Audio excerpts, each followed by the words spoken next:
Dr. Joko Murdianto dari Jogja nih. Dr. Joko bisa mendengar suara saya? Bisa Kang Adi? Ya, nah, sebentar Dr. Joko, saya masukkan dulu. Oke, silakan Dr. Joko. Saya ingin bertanya nih pada senior ya. Bagaimana tanggapan dari Dr. Joko? Tentu setelah mendengar Dr. Caroline, Dr. Amira yang sama-sama Serikandi yang sangat hebat ini, ya, dan juga ditambah dengan Dr. Tommy yang tentu ini pengalaman di luarnya bahwa kita ini, mohon maaf ya, tadi Dr. Tommy mengatakan teman-teman kita yang ada di sini, saudara-saudara kita yang ada di sini, yang satu atau dua orang mengatakan kiblatnya selalu Singapura. Bahkan saya juga melihat dengan candaan tadi ya, kenapa saya takut salah sebut nih Dokter Tommy apa dokter yang satunya ya yang saya sebut. Nah ini kalau dokter yang satu ini kan selalu sampai masuk ke Kemenkes ya. Beliau memang dokter Indonesia, tetapi tentu selalu bilang bahwa kita di sini penuh dengan bullying ya, kesusahan memasuki itu ya. Saya rasa sih memang mungkin saya tidak memungkiri juga oh itu ada, tetapi mungkin harusnya itu tidak terbawa untuk ke masalah itu. Ini kan bukan masalah ID lagi, walaupun teman-teman sejawat semua itu anggota ID. Mungkin karena satu yang menyebabkan itu adalah teman-teman bertanya mau kemana lagi nanti ini berlindung. Waktu yang sebelum undang-undang ini diterbitkan. Tentu harapannya semua kepada ID. Sekarang pun semua harapannya juga kepada ID. Ya walaupun pemerintah sekarang saya sangat mendukung juga sudah mengeluarkan instruksi ya IM ya, instruksi Menteri Kesehatan. Tapi tadi saya melihat dari Dr. Tommy dan mendengar begitu semangatnya kalau nggak ada biayanya bagaimana Dr. Joko ini. Coba kita mau lihat pandangan senior ini gimana. Silakan Dr. Joko. Terima kasih Kang Adi. Assalamualaikum warahmatullahi wabarakatuh. Selamat malam dan salam sehat, salam sejahtera untuk kita semua. Terima kasih Kang Adi, para senior, guru besar, dan terkhusus kepada Dr. Carolina, spesialista SMH, Dr. Amira, SPUG, dan Dr. Tommy Darmawan, spesialista torak ya dok. Torak kardiovaskuler. Jadi begini Kang Adi, saya begitu prihatin ya. Kenapa dokter ini betul-betul jadi kayak sansak gitu. Justru saya mendapatkan YouTube dari WA teman saya yang bukan dokter, Pak. Kaget saya. Menkes kaget, calon dokter dijadikan ATM berjalan oleh senior.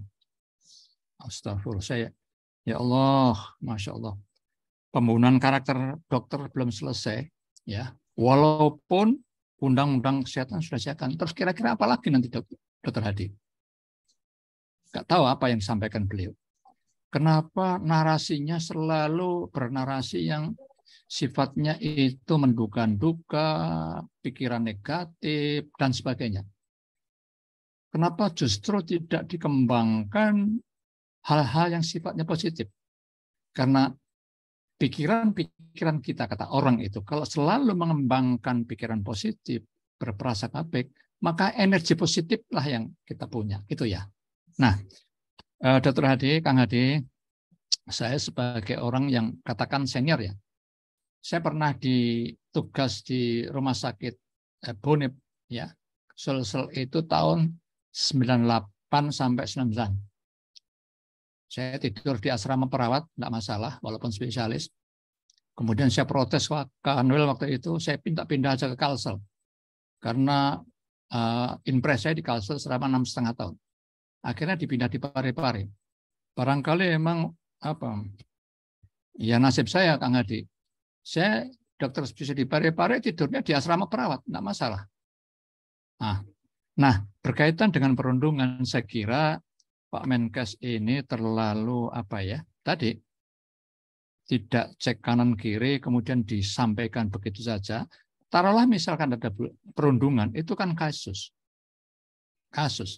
Dan kenapa kemudian seolah ini terus disalahkan, dokter disalahkan? Ya. Nah, saya di anestesi, Kang Ade, di Daulat teman-teman menjadi ketua Iluminasi Gama, Kang Ade. Ikatan Alumni Anestesi Gajah Mada. Saya bersaksi, Kang Ade, barangkali Departemen Anestesi dan Terapi Intensif FK UGM itu barangkali itu menjadi hal yang bagus saya perlu sampaikan di sini. Ya. Di Departemen Anestesiologi dan Terapi Intensif FKK UGM itu setiap tahun ada acara sambung rasa, kan tadi.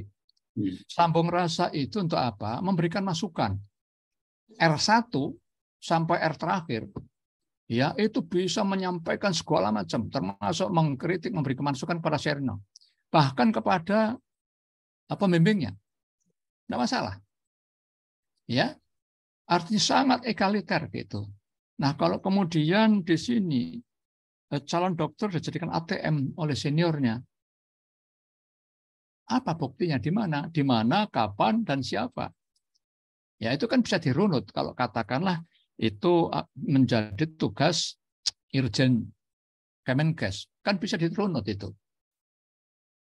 Bahkan di tempat kami, Kang Hadi, kami ini dididikkan dalam situasi yang sangat-sangat setiap saat kami ini dididik untuk selalu bisa bertindak cepat dan tepat. Kenapa? Anestesi itu kan sangat-sangat dekat dengan hal yang sifatnya gawat. Jadi kalau kemudian dididik sangat keras itu, saya paham. Bagian dari pembentukan karakter, agar kami itu disiplin dan sebagainya. Nah, untuk hal-hal yang sifatnya bagaimana, kami ini kan terpapar zat-zat yang mungkin tidak baik untuk tubuh, ya Kang Hadi. Zat anestesi itu kan walaupun ada scavenging system ya, kan itu perlu raga yang sehat, jiwa yang sehat, termasuk bugar. Sehingga ada teman-teman senior itu yang hobinya goes, Kang Hadi. Jika diajak goes junior itu bukan yang naktir junior, bukan. Jadi kalau ada goes untuk dalam rangka kesehatan, kebugaran, itu yang neraktir itu seniornya, yang bayar itu seniornya. Kan itu perlu raga yang sehat, jiwa yang sehat. Itu Kang Hadi. Jadi Kang Hadi, saya kira itu saja komentar saya. Apa yang disampaikan Pak MK itu saya kira kasus. Dan kasus itu bisa ditelusur kok. Tidak semuanya terjadi perundungan. Di banyak tempat saya kira sudah bagus kok. Kenapa? Betul tadi. Jadi orang yang tidak pernah mengikuti pendidikan spesialisasi itu tidak ngerti seninya. Dr. Amira setuju saya. Ya. Kami ini pernah, Kang Hadi, pernah operasi itu selama 27 jam, Kang Hadi. Operasi jam 7 pagi, selesai itu jam 10 besoknya. Pada saat saya stase di Rumah Sakit Jantung Harapan kita. Dan kebetulan yang dioperasi itu dokter spesialis. Di Redo, itu kan kalau teman-teman khususnya residen anestesi itu tidak kuat kan, tidak kuat mental, tidak tahan banting dan sebagainya kan tadi. Jadi anak mama dan sebagainya. Jadi apa yang dilakukan itu saya kira masih dalam kerangka pendidikan, bukan yang lain. Ya, penanaman nilai, pembentukan karakter dan sebagainya. Saya kira itu saya Kang Hadi, terima kasih. Terima kasih Dr. Karlin, Dr. Amira, dan Dr. Tommy maju terus untuk JDN. Tidak apa-apa, kita ditembak kanan kiri, insya Allah. Kita masih kita masih berjuang demi kemanusiaan. Kita ini kan para pejuang kemanusiaan. Ya apapun dihantam kanan kiri, santai saja, ya, insya Allah. Allah akan memberikan jalan terbaik. Itu Kang Hadi. Ya, terima kasih. Amin buat kita semua dan juga rakyat Indonesia ya yang kita akan dampingi. Tentu inilah pengalaman bagaimana seseorang merasakan bullying itu tergantung juga dirinya. Tapi mungkin ada yang sensitif ya, itu udah dinyatakan bully. Bahkan kalau menurut saya Dokter Joko, di era sekarang ini di FK saja pendidikan dasar itu banyak nih orang tua juga ikut campur juga nih, dan sehingga yang seangkatan saya sudah menjadi dosen dia juga kepusingan juga. Orang tua bisa telepon kepada dosen ya.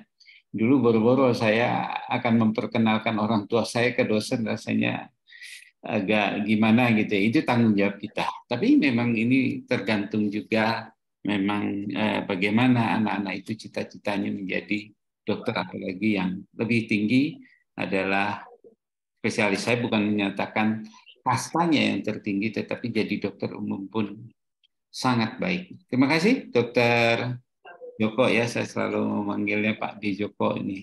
Joko Murdianto, Ketua ID Daerah Istimewa Yogyakarta. Beliau adalah seorang anestesi.